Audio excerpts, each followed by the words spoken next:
Matt Hegarty here, Harvard College class of 1982 and president of the Harvard Club of Boston.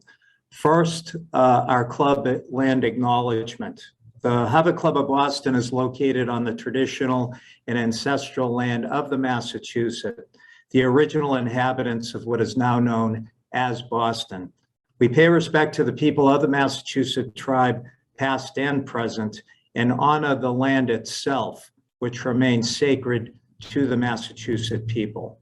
And we're absolutely delighted to welcome everyone to our Saturday of Symposia, which is a joint program between the Harvard Club of Boston and our great ally, the Harvard Alumni Association. I want to thank you in particular for joining for what is the 41st Saturday of Symposia. The last two, of course, have taken place virtually, but it's my sincere hope that next year in 2022, that those near can participate here at the clubhouse and those far can participate via remote means. So stay tuned for that. While we may not all be physically together participating in these lectures this morning, I'm happy to see that we're all coming together nonetheless for this day of learning and engagement, which has occurred over the past 5 decades on the first Saturday of December.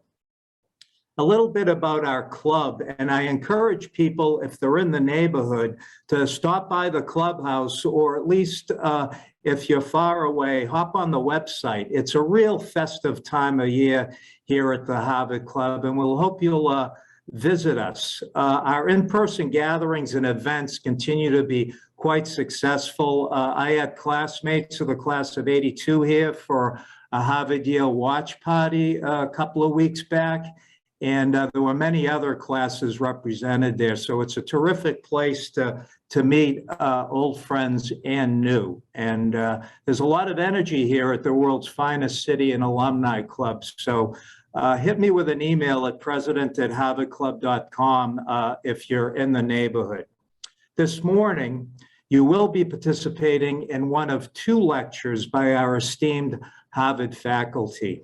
One with Professors Ann Blair and Leah Whittington, and the other with Professor Finale Doshi-Velez. Now, immediately following these lectures, we're going to invite you to join each other in virtual breakout rooms where you can discuss the lecture with fellow attendees. It's almost like you would discuss the lectures over coffee here at the club, or, you know, if you harken back to your undergraduate days, how you would discuss the main lecture during a section. Only we won't have the section leader giving you a hard time this time around. Then we're going to reconvene at 1 o'clock on Zoom again for today's keynote lecture with Professor Bridget Terry Long, who's also the Dean of the Harvard Graduate School of Education. So I look forward to seeing you all at some point today. And many thanks to those who made today possible.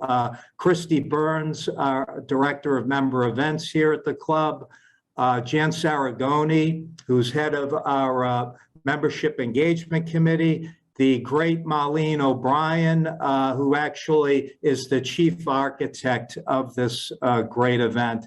And with the HAA, Chris Owaki, Angela Wright, Heather Gaines, and the estimable Philip Lovejoy, all of whom made today's symposia possible. Thanks again for joining us. With immense gratitude, Veritas. Good morning. In Boston, it is a beautiful day today, and it is my pleasure to welcome you to this portion of the morning here in Boston. My name is Tricia Swift. I'm a 20-year Harvard Club member, many of those years when I was resident in California, but now I'm back in New England, and I convene one of the Harvard Club's special interest groups. At the university, long time ago, I was a BA. I got my BA in English Lit, and I'm both a Harvard daughter and now a Harvard grandmother.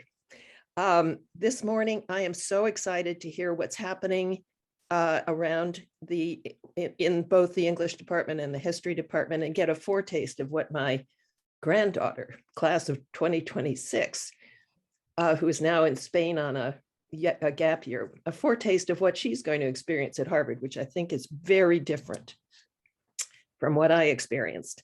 But first, some housekeeping. There is closed captioning available. If you look at the bottom of your screen, you'll see a little CC that says live transcript. If you need closed captioning, press that. If you have technical issues, please chat to HAA support. That's HAA support, and they will help you with questions for our panelists, our lecturers. Please chat to HAA questions. Your questions will be gathered, and after the lecture, you'll be invited to ask your questions in your own voice. Now, I am pleased to introduce our lecturers for this morning's session. Note that their bios and publications are lengthy. I'm not going to eat up their time with a litany of those things. But let me just say that Leah Whittington is a Harvard professor of English, having joined the faculty in 2012. Her research focus is early modern English literature, survival and reception of classical antiquity, England's interactions with the Continental Renaissance, and John Milton. She was a Radcliffe Alumni Fellow at the Radcliffe Institute for Advanced Study in 2017 and 2018. Anne Blair is the Carl H. Pforzheimer University Professor as of 2016, and she is the chair of the Department of History. She specializes in cultural and intellectual history of early modern Europe, that's 16th and 17th centuries, on France. She's particularly interested in the history of the book and of reading. And she's also interested in the interactions between science and religion, quite fascinating. She's been especially recognized for dedication to undergraduate teaching and mentoring. Now, to Leah and Anne, it's all yours. And I look forward to a lively conversation and lots of stimulation. Thank you so much. Wonderful. We're so grateful to you, Tricia, and for everyone who's helped to organize this event. We are looking forward to talking to all of you about the material that has been so meaningful to us as we continue our teaching and research lives on campus. And you'll notice from this slide, which presents the title of our talk, The Transmission of Text from Clay Tablet to Born Digital, that Anne and I are both alums. And one of the ways in which this collaboration has been so intellectually fruitful is the way that we've kind of learned more about Harvard as a result, and you will hear about that in the future. So Anne and I are both interested in the history of media and technologies and the way in which written language travels through time and space. Writing is a way that people can communicate across distances, both spatial and temporal, and that we have contact with other humans and other times and places. So in order to explore some questions about texts and textual culture, we have been collaborating for several years on a new gen ed course called Texts in Transition. To focus on what we think is a fundamental question or a set of questions about a textual revolution that we're living through right now. We want to know what makes some texts, some documents live longer than others, and what makes some more ephemeral now and in the past. So as early modernists, we have a kind of unique perspective on these questions, because just as we're living through a revolution in the way that we produce, consume, distribute, and store textual knowledge right now, so in the early modern period, the cultures of Europe were participating in a revolution of technology and media in the form of the printing press. So we're thinking in this course about how texts travel through time and space, but also thinking about history and the distant past as a resource for what possibilities we can imagine now, which is particularly important because the history of tech and media, or technologies of writing, is not a straightforward story of succession. Clay tablets are not replaced by papyrus, replaced by the codex. They, in the same way that Kindle does not replace books, right? Media and media ecology coexist over time. So the purpose of our collaboration with the students in particular is to develop long-term thinking about the transmission of written culture, to think about our current media ecology in light of past structures, to think about the role of technologies and institutions in what makes text last, and to especially immerse ourselves in the future of what we are reading and writing about. What is going to happen to the text messages that you send on your phone in 100 years? Are they going to be around? And if so, how will that happen? How will it be possible?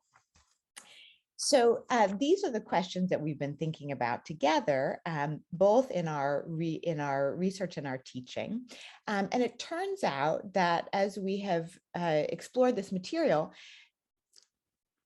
people in different cultural moments have thought and written about durability, sustainability, and transmission in textual culture, including the Roman poet Horace, who in the third book of the Odes compares his poems to monuments written on bronze. He says, "I have built a monument more lasting than bronze and set higher than the pyramid of kings.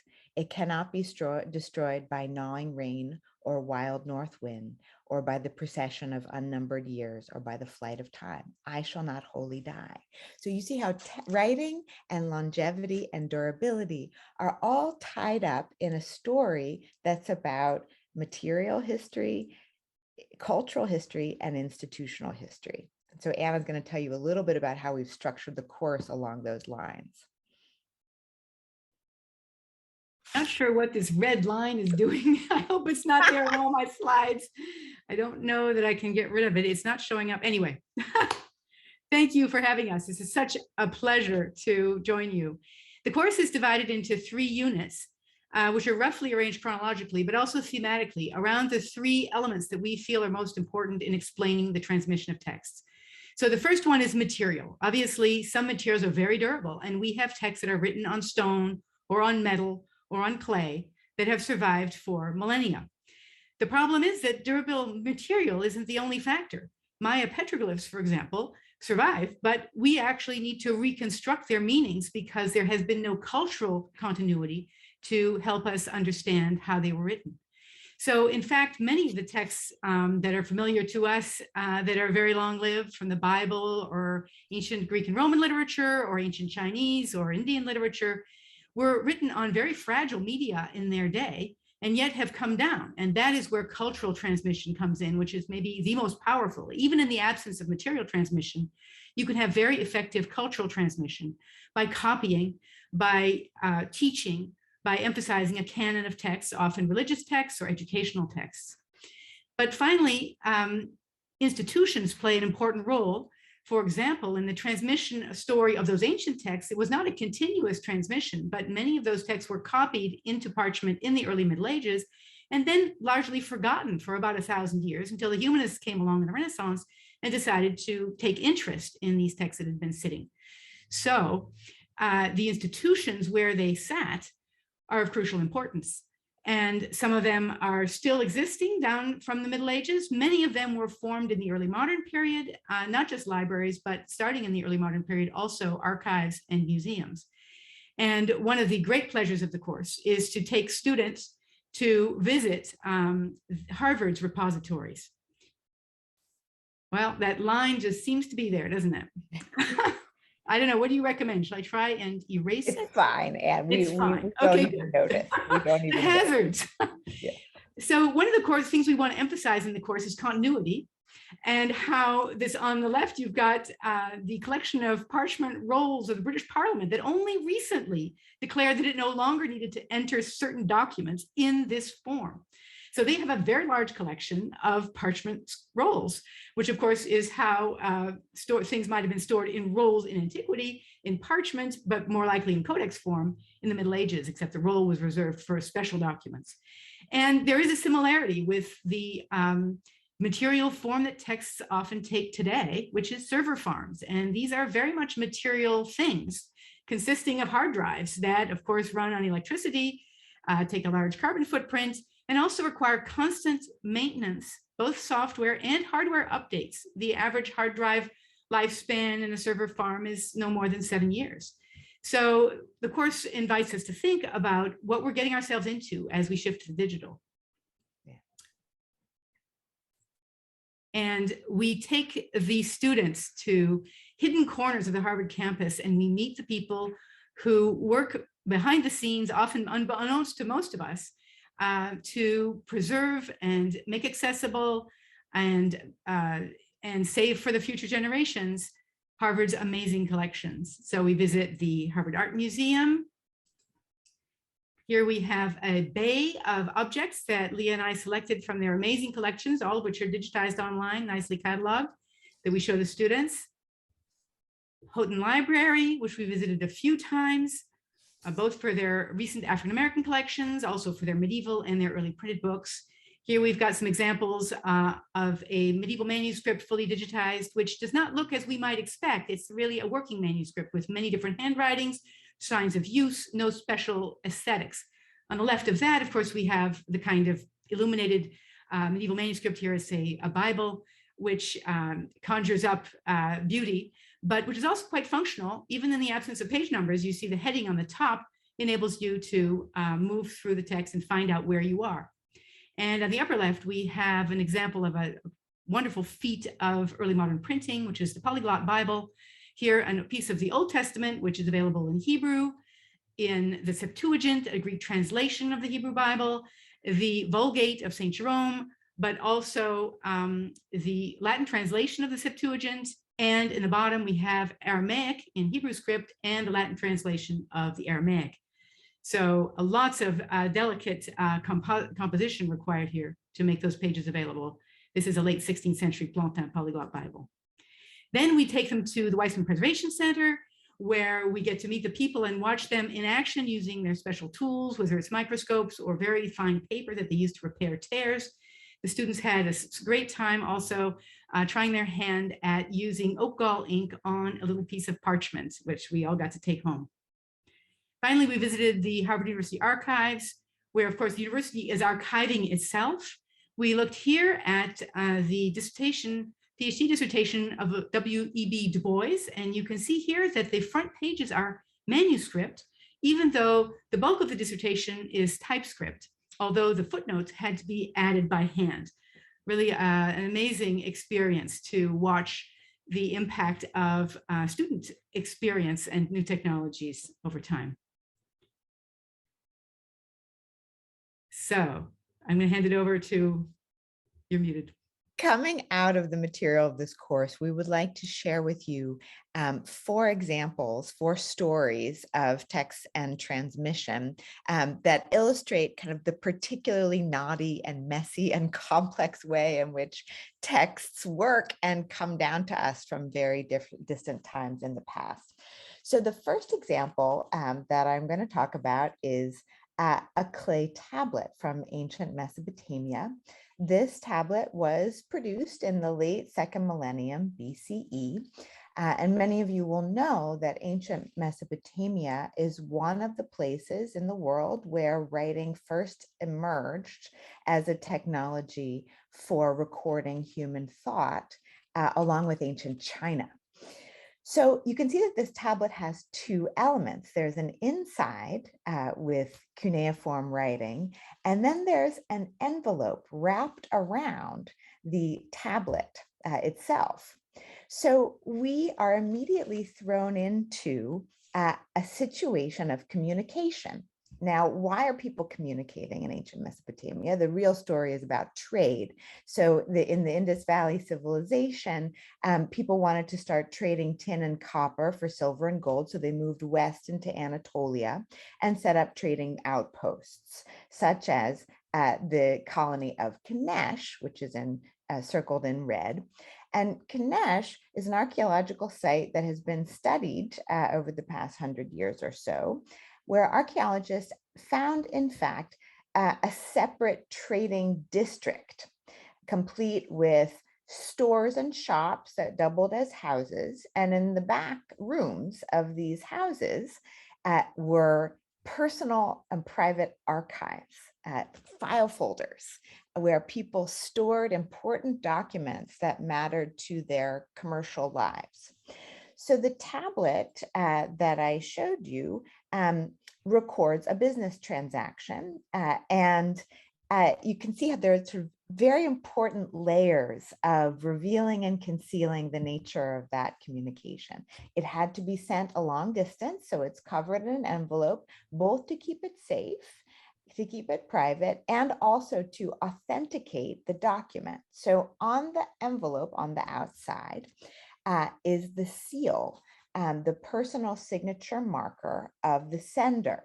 So here on the left-hand side, you see the seal, that it was made an impression of it 8 times on the outside of the envelope to ensure that when the seal was broken, the receiver would know that the document was safe and intact.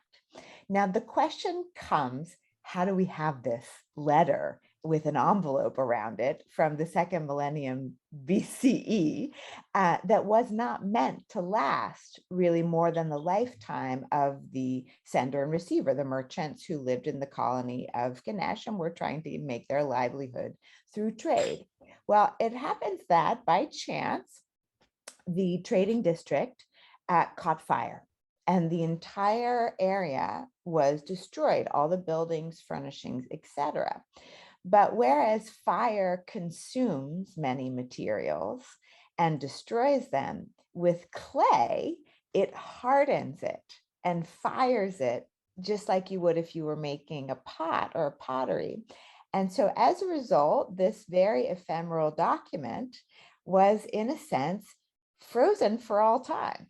And archaeologists were able to unearth it, decipher it, and tell stories about it. So we now have something that was an ephemeral document from a long time ago because of a combination of accident and intention. It turns out that cuneiform tablets were not just a matter of the very, very deep past of prehistory, but they remained in use for 3,000 years in at least 15 languages, from Mesopotamia in the 3rd millennium to the 1st century CE. And you have an example here of the British Museum tablet, cuneiform tablet, which records astronomical information and dates, in fact, to the Roman era. So almost 2,000 years later. Imagine if in the 2,000 years from now, we're still using iPhones. That's what this would be like. So one of the aspects of my participation in this collaboration has to do with the relationship between the history of texts and literature about the survival and transmission of texts. So I wanted to share with you, in relationship to the clay tablet, one of the readings that focuses on the preservation of text based on material. So this is a story from an apocryphal life of Adam and Eve about how you preserve documents, given the contingencies of weather, fire, tornadoes, etc. So this is Eve telling her children how to preserve information for the future. 6 days after Adam died, Eve, realizing that her own death was near, gathered her sons and daughters. She said, "Listen to me, children, and I will tell you what the archangel Michael said to us. Because of your transgression, the Lord will bring on your race his judgment, first by fire, the second time, first by water, the second time by fire." So she's got a plan to mitigate this destruction project of God's. "Listen to me, my children. Make 2 kinds of tablets, some of stone and some of clay, and record on them everything that has happened in my life and in your father's life that you have heard from us and what you have seen yourselves. If the Lord judges by water, clay tablets will become mud, but the stone ones will be preserved. If he judges our race by fire, then the stone tablets will be shattered, but the clay will be made hard. So this is Eve's plan for the transmission of texts in the future, because she knows that texts are repositories of knowledge and that they survive multi-generationally and pass across time and space in really important, valuable ways. So the second object is a very different kind of object. It is a copper engraving by Albrecht Dürer of Desiderius Erasmus, known as the Prince of Humanists in his day. This was something that Erasmus sought after, to have his portrait engraved by one of the great artists of his time, although apparently he wasn't very happy with the likeness when it was done. But nevertheless, this is clearly an authorial portrayal of himself, meant to circulate at the time and to go down into the future. And Erasmus is portraying himself with the tools of his trade. We see the ink pot, the quill, the manuscript, a folded letter, the books by his side, including one with a bookmark in it, and also the grand inscription behind him, signed by Albrecht Dürer, which really evokes Roman epigraphy. This is someone who is placing himself in a grand tradition. If we think about the technology that makes it possible, and here's a depiction from about 100 years later of what goes on in an engraving shop. It's a different kind of print of a press. It's a tougher kind of press that applies more power, downward impression on the paper in order to suck up the ink that is in the grooves that have been grained in the copper. But nevertheless, what it has in common with the printing press is the number of people involved. And here we see a standard typography press, also by the same artist about 100 years later, of the kind of shop that Gutenberg would have run. And you see that the starts with the composition, where you place the individual metal fonts on a composing stick that you line up on a bed, that you ink here in the back, you place under the press, you press it, you pull it, you read it. This is the proofreader who may make corrections by going back to the compositor and the inked plate. And then once it's the finalized sheet, it is placed to dry. And the final business of the day, after you've pulled the bar a number of times, probably 1,000 times in a day, is to take apart the individual metal fonts and distribute the type so that on the next day, you can print the next page, which would typically be the verso, the reverse of the page that you just printed today. So Gutenberg's invention, as you'll know from seeing the Gutenberg Bible, which was on a small hiatus earlier this fall, but is back for viewing. So I think there's not been a batch of Harvard undergrads who hasn't been able to see it in the Harry Elkins Widener Memorial Room. Gutenberg's invention was used first to mimic the look of the medieval manuscripts, the two-column Bible with the headings of where you are, just like we saw in the medieval manuscript. It's also a commercial enterprise, which requires a lot of upfront investment, quite speculative, involved in paying for the labor, the metal fonts, the paper, all before you can print one single copy and be able to sell it and recover your expenses. So printing was certainly, if we talk about printing as the technology of putting ink on paper through a mechanical process, was first invented elsewhere in the world, and that is in China in the 8th century or so. But we use the word printing to describe two quite different technologies, and xylography is the dominant technology in East Asia, woodblock printing, although the East Asians, whether in China or Korea or Japan, also used movable type. The types could be metal or porcelain or wood. And we have evidence of movable type from the Middle Ages, 13th century in East Asia. Although it was a rarer form, a more expensive form also of printing, especially practiced by emperors and people with bottomless pockets, basically. And despite lots of research into the possibility of a transmission from east to west, just as gunpowder, the compass, and paper moved down the Silk Road from China into the Arab world and into Western Europe, we don't see signs of that transmission. in fact. So Gutenberg's typographical innovation is probably something that others would have come up with around the same time, built on the capacity for fine metalwork, for oil-based ink based on oil-based painting, on the prior availability of paper, on the use of the printing press for wine and grapes and oil, for example. But I'd like to show you how different the xylographic printing process is, first of all, inspired by this wonderful woodblock that is in the Harvard Art Museums. You can see here, it's hard to date these because they don't carry a date on them. And as we'll talk about, a woodblock can survive a very long time, and you could reuse it for hundreds of years, in fact. So we don't really have a precise date on this woodblock. It's printed on two sides to get the maximal use out of it. And each of these sides will give you one page, which will be printed on one side only and then folded on itself to make the equivalent of a double-sided page of the kind that's produced in Western printing. So I have, thanks to a Chinese visitor, a few videos showing how in 2005, at least, the Jinling Buddhist Press near Nanjing was operating using traditional methods to produce traditional Buddhist texts. The text they're printing here is actually an early 20th century Buddhist woodblock. So already the woodblock itself is 100 years old. The texts being printed are practically medieval. And so we are seeing a very long tradition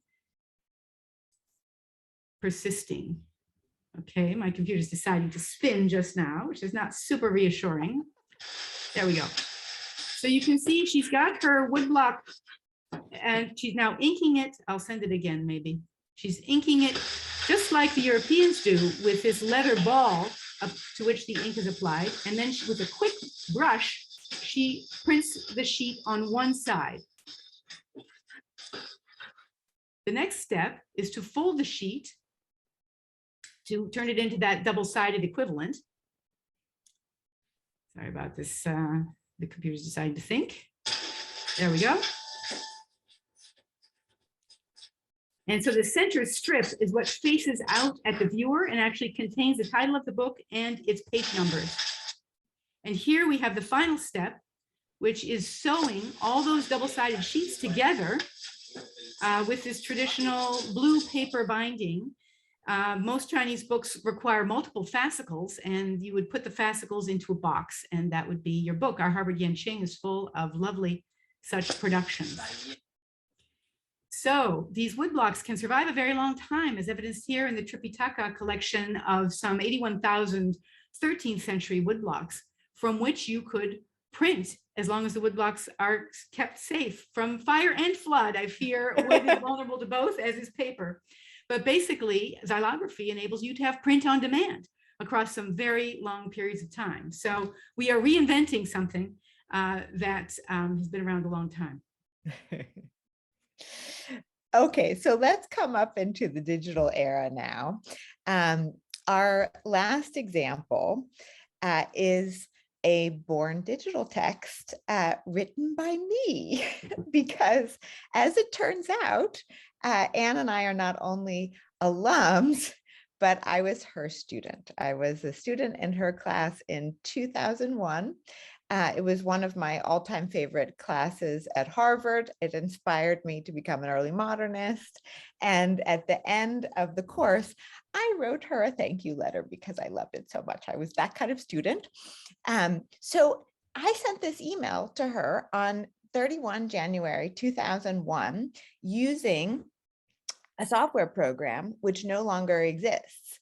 It's called Pine. It was a freeware program. Some of you may recognize the look of it here, that lasted roughly from 1989 to 2006. And in 2006, Harvard decided it was no longer going to support Pine as a program. And it sent us all a message saying, if you have any Pine files, we won't use them anymore, right? If you're a Harvard alum, you got this message, save your emails. Okay, I was a busy 23-year-old, and I did not archive my emails in Pine. Anne, however, being both a genius and an archivist who loves self-archiving, saved all of her emails and migrated them into the next email client so that she could preserve the snippets of her past correspondence that she wanted to hold on to. So she's got a copy of this email on her current computer, migrated several times through various programs onto Outlook. But if you look at this, it's still in Pine. So how do we get it to look like Pine? Well, she also has a very tech-savvy son who's a Harvard alum who figured out how to create the look of a Pine email from approximately the era of 2001 and allowed us to fake a document to look like its historical context from when it was sent. Now, this introduces, as you can tell, a whole new set of questions about the transmission of texts because we're dealing with very rapid changes in media.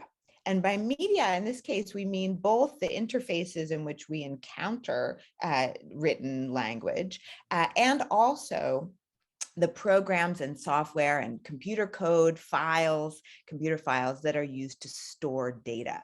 So data storage becomes a huge part of the story and the history of the transmission of text, because we are now attempting to save material in the form of computer files, data files. So this leads us to, I think, to a very important historical question, which is, what is a computer file? What is a file? And some of you will recognize these beautiful old things, the 3D floppy disks. Oh, they're not. I'm even too young to remember these. And you have to tell about what these Absolutely, things are. I'm delighted to. I have hundreds of these disks. I haven't been willing to part with them, although I hope that the content has been migrated into hard drives, because I no longer have a computer that will read them. And when last time I did, most of them had bad bits. They clearly just don't last that long.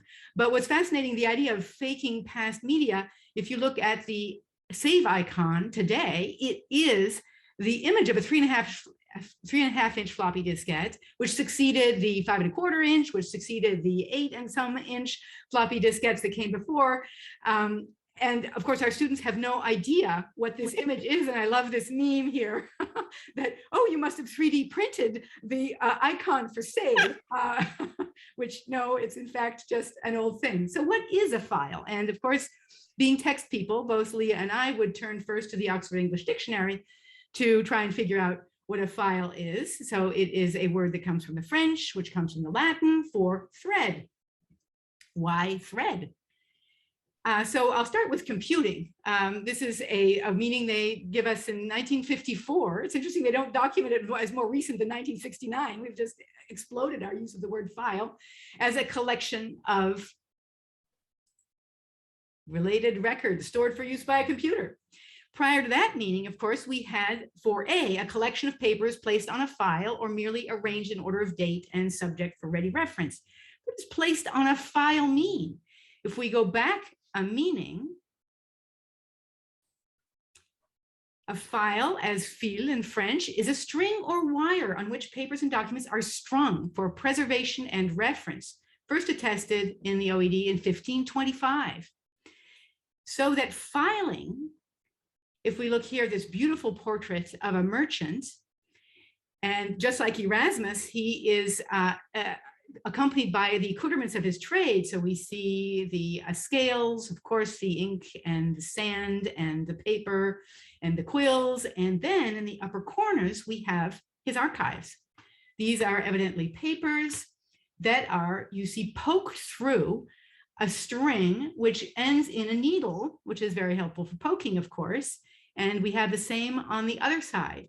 And there's a strange sort of dagger there, which has been interpreted as sort of, you know, transitioning. The masculinity is present, but it's pointing to the source of his power, which is really the files. And here we have an instruction book on how to archive your letters. The Complete Counting House, 1678, advises to fold your letters, endorse them on the back side, recording the date and so forth. And then you can either place them in pigeonholes or file them on a string?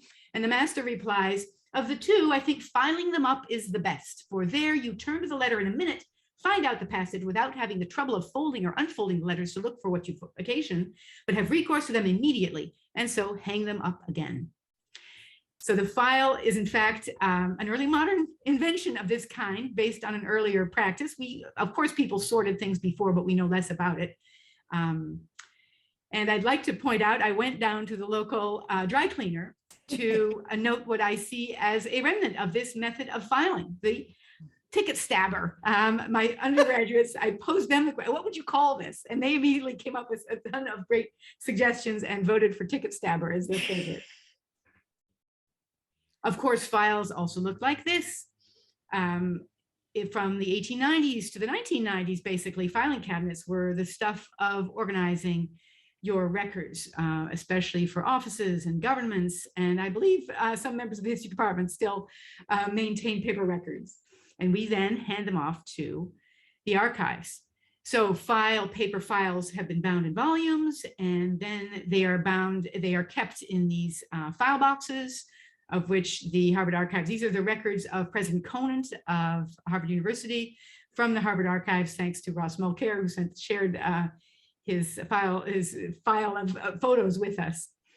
So I'm going to turn it back to Leah to talk about how the archives are wrestling with the problem of archiving born digital materials, even as they also are careful repositors of all these paper files. Mm-hmm. Right. So you can imagine that the advent of data storage has changed the way that institutions give access to texts and also store them. And one of the fascinating things that Anne and I have learned as a result of this collaboration is that Harvard, yay, has been doing this for a very long time and has been the people involved have been thinking about it very carefully. So the first attempts to store born digital materials began in the 1990s with a proposal that was sort of very much forward thinking in its day to create a first generation technical infrastructure to support storage of and access to digital library materials. So we're prioritizing library materials because the mission of the institution is to provide access and store knowledge. So this data storage program was developed in the 1990s, and it's now called the Digital Repository Service, which means that digital files can be stored on Harvard servers. And this graph shows you, interestingly, that most of the files, most of the data that Harvard stores are images. This has a lot to do with special collections. And also, as we could talk about, with the development of parallel digitization programs, projects like Google Books and HathiTrust Library. This enterprise, however, is extremely expensive. And so in addition to the regular operating costs of maintaining the print and paper collections, the library and the university now invest heavily in data storage. So you'll notice that over the course of the past roughly 15 years, data storage has gotten cheaper, but the amount of it has gotten astronomically greater. And the percentage of e-material that the library collects, stores, and provides regular access to has now started to outstrip the new acquisitions in print collections. So in the next slide, you'll see a parallel graph. Oh, we deleted that parallel. Oh, there it is. Okay, so this data comes from Yale, and you can see the green line in the graph is how much e-material the library is now committed to collecting, and it's just going up and up and up and up and up. So every year, Harvard Libraries is buying, or more accurately, licensing, renting access to e-resources, texts, images that can be shared digitally. Meanwhile, the blue line, which is sort of classic books as we traditionally understand them, has remained relatively consistent over the past 20 years. And those of you who understand finance very well know that this means the overall budget has gone way up. So the amount of money that it costs for the university to invest in providing access and long-term storage for texts in the service of knowledge acquisition goes up and up and up and up and up and up and up. And with the librarians that we talk to don't really see a kind of terminus to the increase in expenses for library collections. Now, another facet, in addition to sort of financial aspects or the economic aspects of texts in the digital era, is the business of archiving. So we now are committed as an institution to archiving ourselves. Harvard archives itself regularly. But many materials, many texts, documents, etc., are now born digital. So what does Harvard Archives do? Well, what's fascinating is that they have begun a series of experiments in attempting to create archival portraits of major events and kind of campus culture. So this is an example of a catalog entry in the Harvard Archives that documents or provides documentation of the Occupy Harvard movement. Which happened on campus in the 2000s around the time of Occupy Wall Street.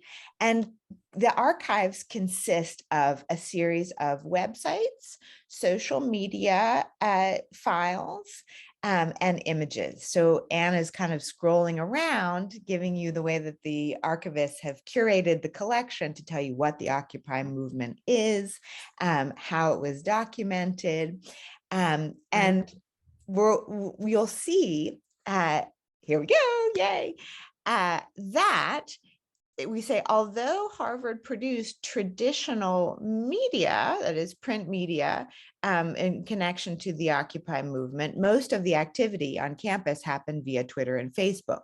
So the archives have committed to documenting and preserving in perpetuity these links. Now, what's fascinating is the tension between Twitter as a private company and Harvard as a multi-general institution. Twitter, who knows how long it will last, right? Our rough guess is 25 years, but we have no idea. After 25 years, if Twitter disappears or migrates or goes into some other space, these files will no longer be supported by the company. Harvard has committed to preserving them in their essence in perpetuity as part of the records of the university. Now, what that means in terms of formatting, right? We don't know yet.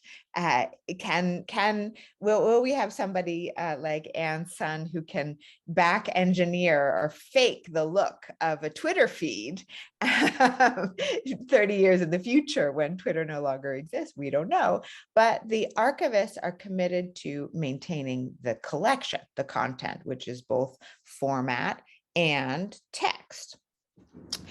So similarly with Facebook, since so much college culture happens on Facebook, the university is looking in the long durée towards how to kind of preserve this material beyond when the private companies themselves just can exist and support. So the digital era has really changed a lot of how we think about textual production in terms of consumption, production, distribution, and we just don't know what is happening. But Anne and I both see the role of institutions like Harvard simultaneously as educating the present generation, but also as storing and providing the widest possible access to the materials from the past, because pretty soon the present is going to be the past.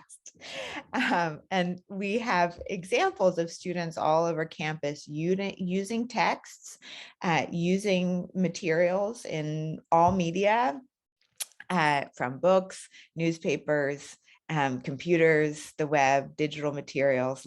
You'll see Loker Reading Room is so often occupied now by students who are reading their course books, but their course books now come to them through Canvas sites. And so they read them digitally. They read books digitally on their computers. And the environment of the university in terms of media ecology is constantly shifting.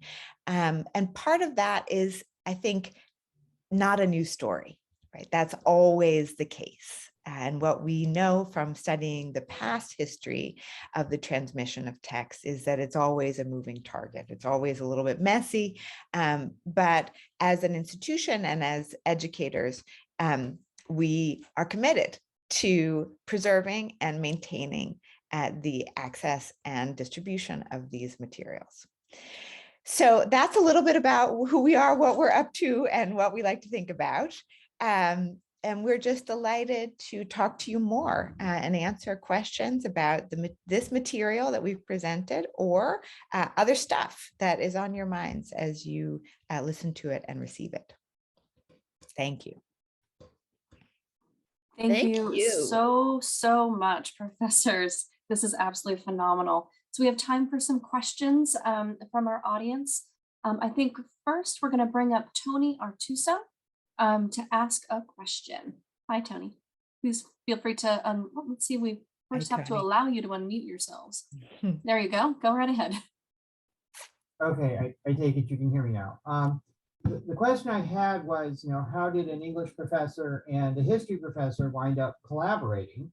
I think we got a clue in the course of the presentation. Leah, you were one of Anne's students, but maybe you could talk a little bit about how, as colleagues in different departments in FAS, you got together to create this interdisciplinary course. That's a great question. Thank you. And I think the general education system really facilitates collaborating across not just departments, but also divisions, because history is considered a social science and Leah is in humanities. So we have different deans, but Gen Ed has really invited people to work together. I actually did teach a book history course with a previous Leah, who's a member of the English department, Leah Price. That was a graduate seminar. But this Gen Ed course really is an opportunity to reach undergraduates, which we love. And it's capped at 45 students. So because of all those visits, and also gives us a chance to really work with everyone and read their work. But I'm delighted that it's full up and everything but the first iteration. We've just finished the third iteration. And it's a great joy to work with colleagues. Leah has also spearheaded the Early Modern World Initiative, which is even more interdisciplinary and brings colleagues together from all across the departments who work on the early modern period. So I think the one Harvard mantra is definitely, setting in gelling in FAS. I think the other way of answering your question, which is in addition to the support of Gen Ed, is that many scholars at Harvard are much more interdisciplinary than their primary departmental affiliation indicates. And it's particularly true of people whose work is sort of necessarily located at the intersection of disciplines. So, Anne and I both study the history of writing and reading. And I do it from a literary perspective, but also from a historical perspective. And Anne does it from a historical perspective, but also from a literary perspective. So there are some topics that necessarily lend themselves to this kind of integration.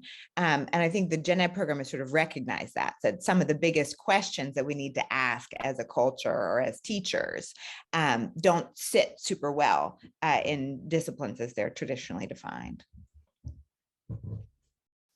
Thank you, Tony. Our next question comes from Kay Peterson. Kay, would you like to unmute and ask your question? Sure. I was intrigued by Anne's son's work with the Pine messages, and it made me think of this whole issue of fake news and wondering how this can shake our trust in the transmission and truth of texts over time. That's a great question too. And I think the chain of custody is a key ingredient in trust. And that's what archives, libraries, and museums do they save things and they promise to not tamper with them. Or if they do, as in preserving a text, they document it. And that's something we learned from the Weissman preservation. They try to make interventions that will enable people of future generations to look at the material. So they're repairing, they're regluing, but they always want their work to be reversible and they always document it. And of course, we also documented what we showed you. We explained how we got this because because it did involve trying to recreate something I have in my mind about what this thing looked like. Yeah. And so I was kept on saying, well, you got to fix this. But that's where institutions, trusted institutions, play a crucial role. And Harvard, of course, is a terrific example of one of them. We also sort of discover that this is an anxiety that persists throughout time. I mean, in medieval manuscript culture, authors are extremely worried that scribes are going to miscopy or misrepresent the words that they would like to have as part of their text, and they even to the point of kind of making that a topic that they'll write about. So we discovered Chaucer has a poem where he writes to a fictional, probably fictional scribe of his called Adam. He's called Adam probably because he represents the fallen condition of human beings, which is to make mistakes and misrepresent things. So Chaucer says, don't mess with my text, and if you do, I'll come after you. But his way of expressing it shows that he has an incredible amount of self-consciousness about how precarious the business of writing is, and that in fact, it probably won't stay intact the way you want it to be. And the business of misappropriation and revision and failed attribution, the farther you get away from the moment of writing, the more likely that is to happen. So, right. Thank you. But nevertheless, I think that we in the course, we talk a lot about the values of truth and authenticity as part of the history of transmitting text, because they are values that emerge again in the early modern period after having been a huge part of classical antiquity. And so important for us now too. Hence our motto. Yes, exactly. Thank you. Thank you very much, Kay. So our next question comes from Tim Russell. Tim, would you like to unmute and ask your question? Yes. You've talked very learnedly about the preservation, really, of the fidelity of what is, preserved. And I'm wondering who gets to choose what is preserved. There's a famous George Orwell quote from 1984, where the protagonist, who works in the Ministry of Truth, I believe, says that who controls the past controls the future. Who controls the present controls the past. So my question is, who appoints the guardians? How do you determine what is immortalized and what is ephemeral? Well, that's a big, big question, of course. I mean, first of all, as individuals, we each keep our own personal archives. And every time you upgrade whatever, you get to choose what moves and what you attend to.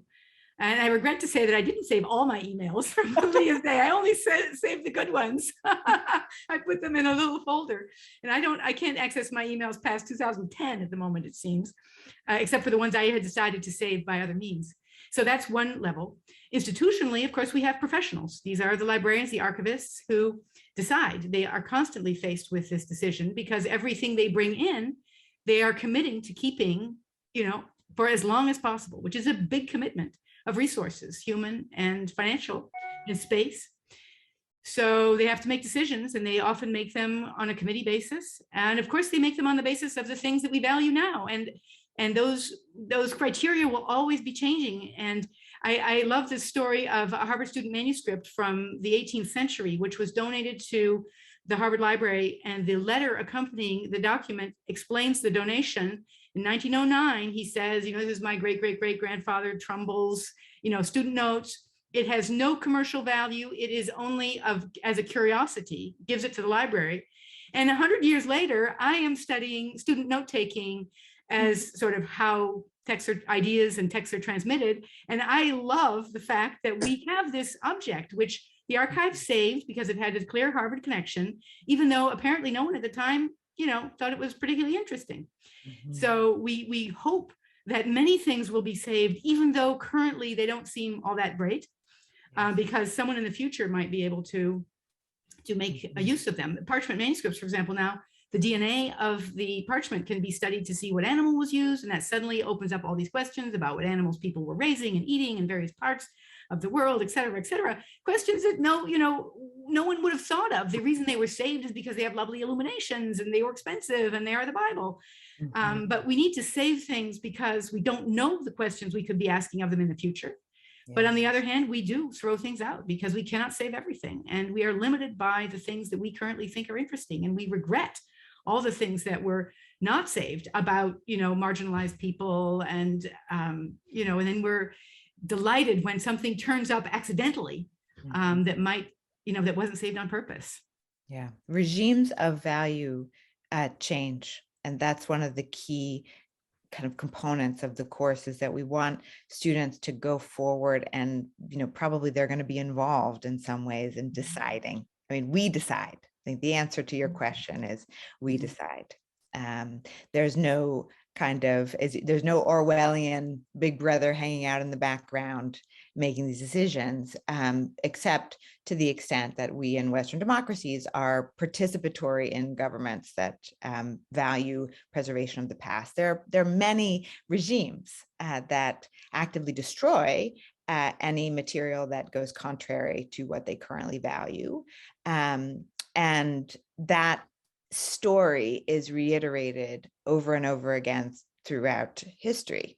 So much of what we have preserved is what somebody wanted to have saved for some political reasons. Also, there are accidents. So the other component of the course that we discover is that most of the stuff that's saved gets saved by accident, and the relationship between intention and outcome is very murky. So that when you look at the 3,000-year version, haphazardness, randomness, and variability is the big picture story. When you look at much more micro slices of history, it has a lot more to do with programs of preservation and revivals of interest in documentation of the past, because the past, as you say, is always evoked for some present purpose. And we were just really interested in having students think about it, become conscious in very active ways about what the curatorial decisions that they make what implications they have in the long term, all the while realizing that there could be fire and floods, and that ultimately the level of control that we have is much more limited perhaps than we would like. Thank you. Thanks for your question, Tim. Our next question is from Andrew Pacelli or Pacelli, and I apologize, Andrew, for likely mispronouncing your last name. Both are fine. Good morning from Washington, D.C., where compromat is a form of legal tender and currency. And so in that context, I wanted to ask, how do you think about the moral imperative to perhaps not preserve information for the sake of privacy or for the reputational integrity of irresolute youth, especially in the context of social media archiving? Well, I can tell you, just this iteration of the course, that was one of the first questions students raised also in our visit with the archivists.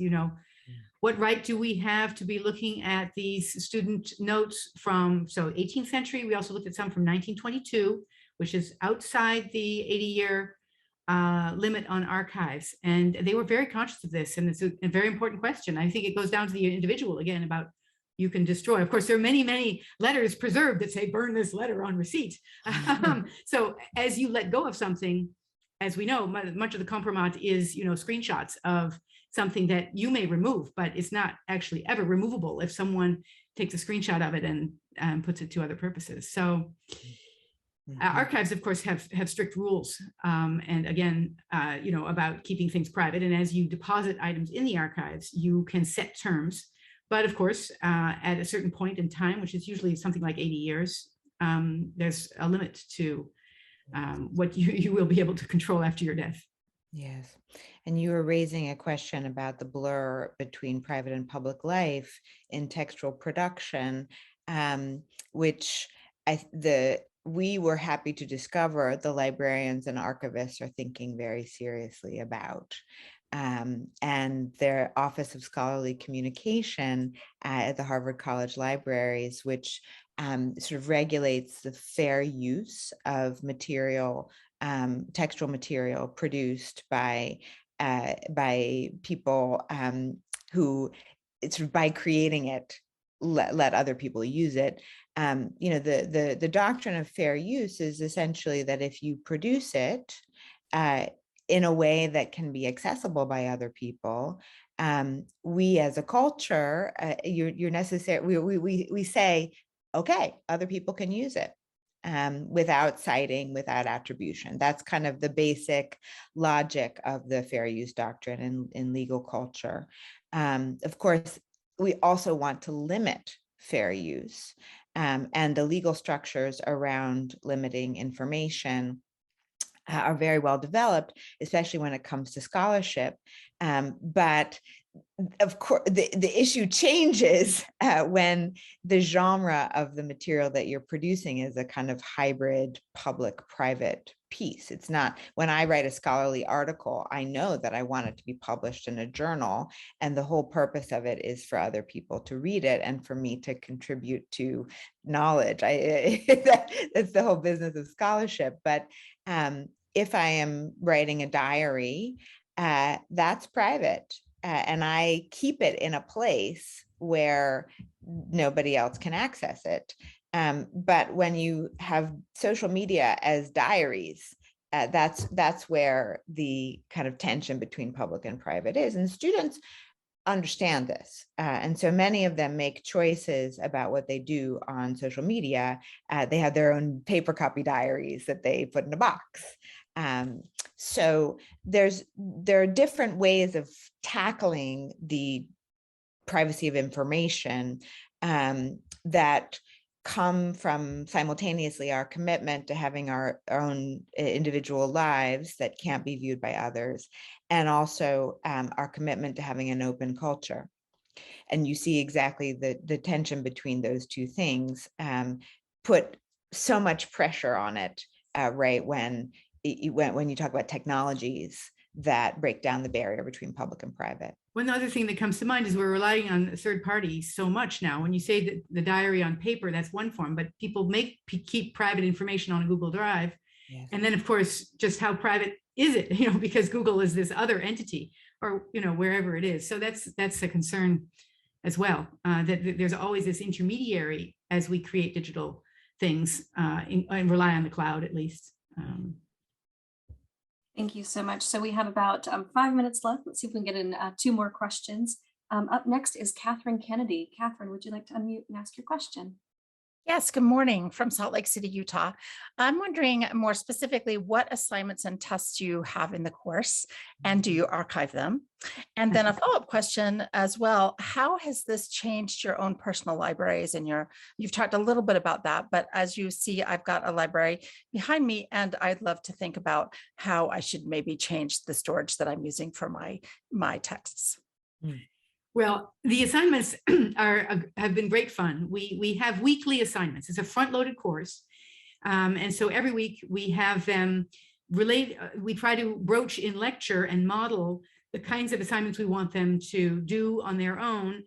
At the first, just related to text in general. For example, we ask them to find a text on campus.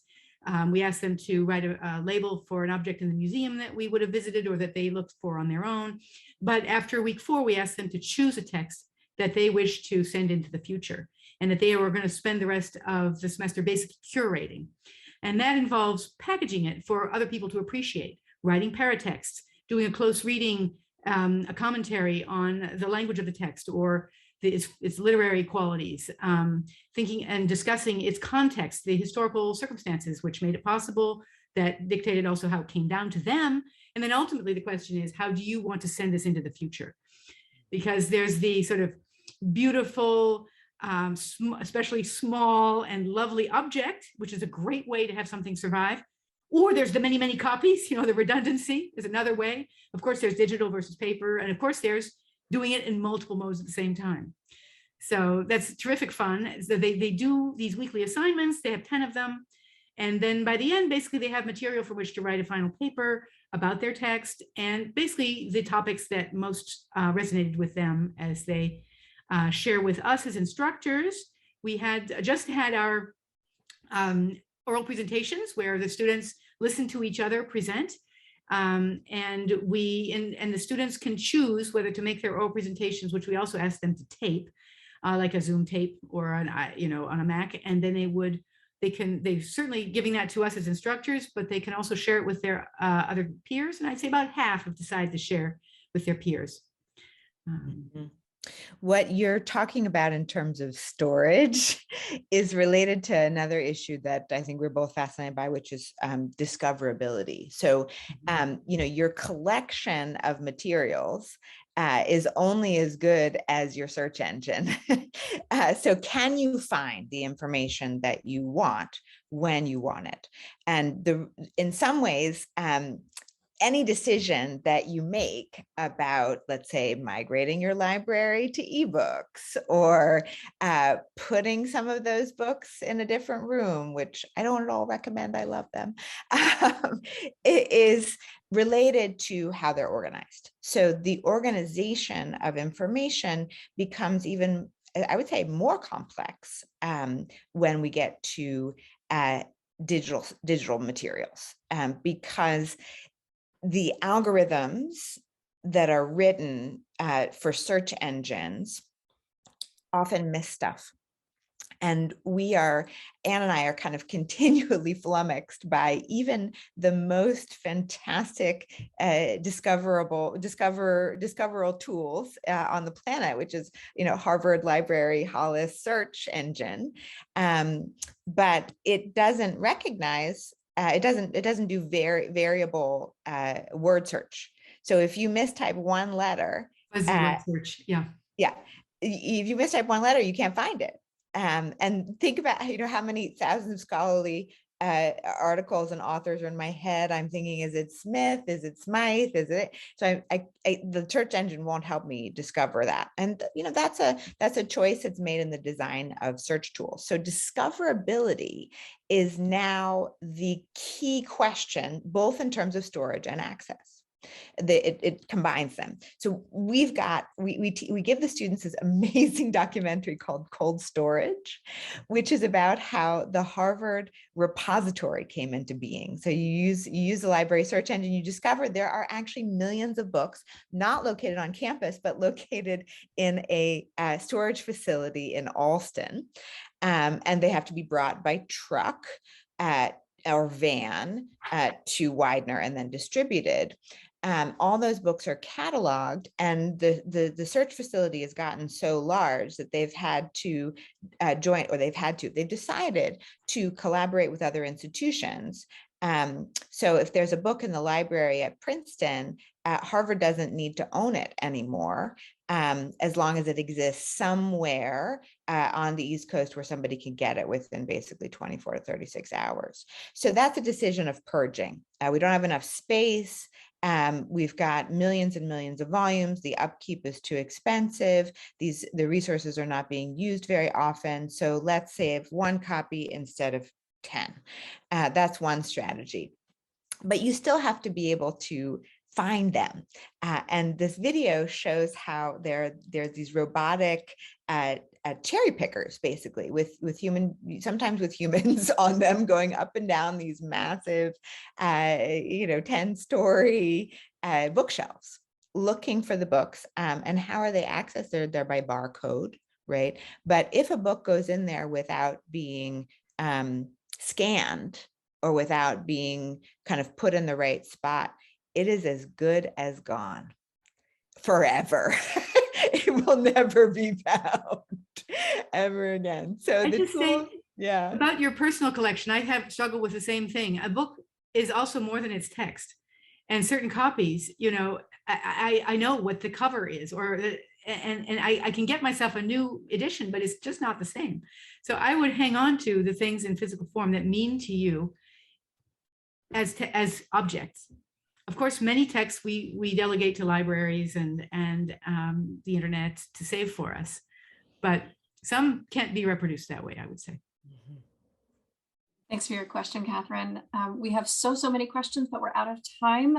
So I'm going to ask our lovely host, Tricia, to return to us. Thank you both so very much. My head is buzzing with new ideas. I'd like to be a student again and take your course. And I find myself fascinated by the term media ecology, which I think encompasses so much of what you're talking about. And I'm more than mildly envious of my granddaughter to have the experience possibly of being in your class in the future. Thank you very, very much for this very stimulating morning. It's now time for us to disperse to our breakout rooms. You will be assigned, and just click OK or whatever it is on the message that you get to go to your breakout room, and we'll have some time there. And then we'll take a break for lunch. Please, everybody, come back at 1 o'clock. We will reconvene for Dean Terry Long's keynote lecture, which will be introduced by Marlena O'Brien. Thank you. Thank you. Have a lovely day. And let's all be thinking about all these issues. I know I just deleted a text string that breaks my heart. It's years worth of dialogue with a very dear friend, and I can't get it back. But my 14-year-old tech support grandson can't. So in here. Yes. Yes, it's here. Yes, exactly. The memory is the oldest repository. Absolutely. Thank you again. Of course. Have a lovely